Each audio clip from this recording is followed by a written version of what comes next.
The first movie I watched is called Chasing Ice.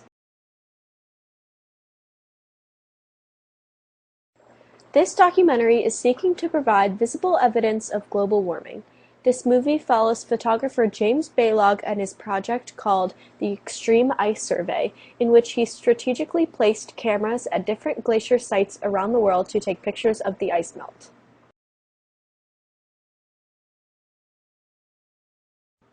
I thought an underlying theme of this movie was mortality. Seeing how easily something so beautiful can disappear made me reflect upon both my own mortality and Earth's mortality.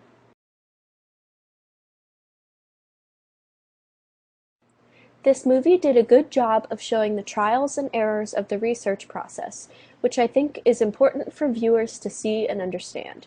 It was also interesting to see how the data was translated into more informal terms, as well as to see the powerful time lapses that were created from the camera's pictures.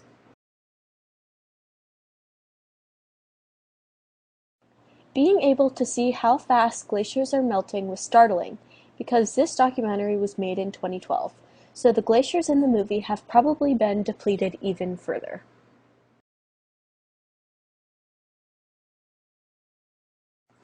This movie was more about the adventure James Baylog and his crew experienced while putting up and monitoring the cameras.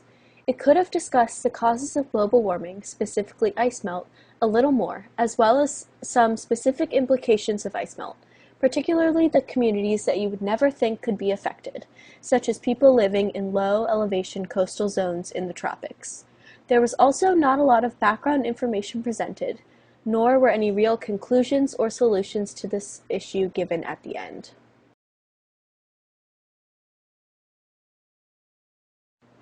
The second movie I watched is called DamNation.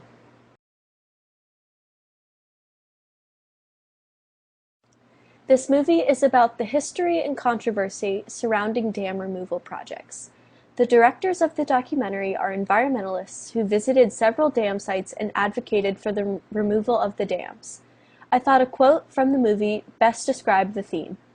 Just like every other resource development in the United States, we took it too far.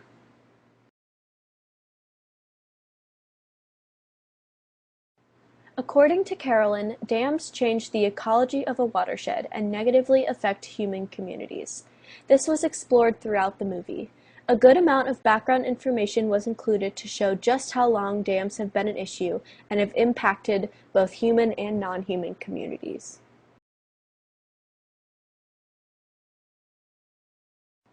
Just like in Chasing Ice, DamNation focused on several specific dams. The case study approach was beneficial to the film because it allowed the directors to tie in solutions and general results of the demolition of these specific dams.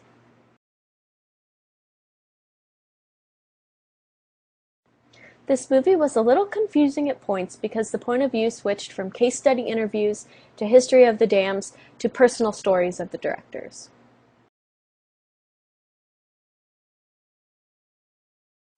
Another quote I liked from DamNation is, "Sentiment without action is the ruin of the soul," which I think ties back to Jensen's idea of magical thinking. Someone can only get so far in life just feeling and thinking about these sentiments without performing any action.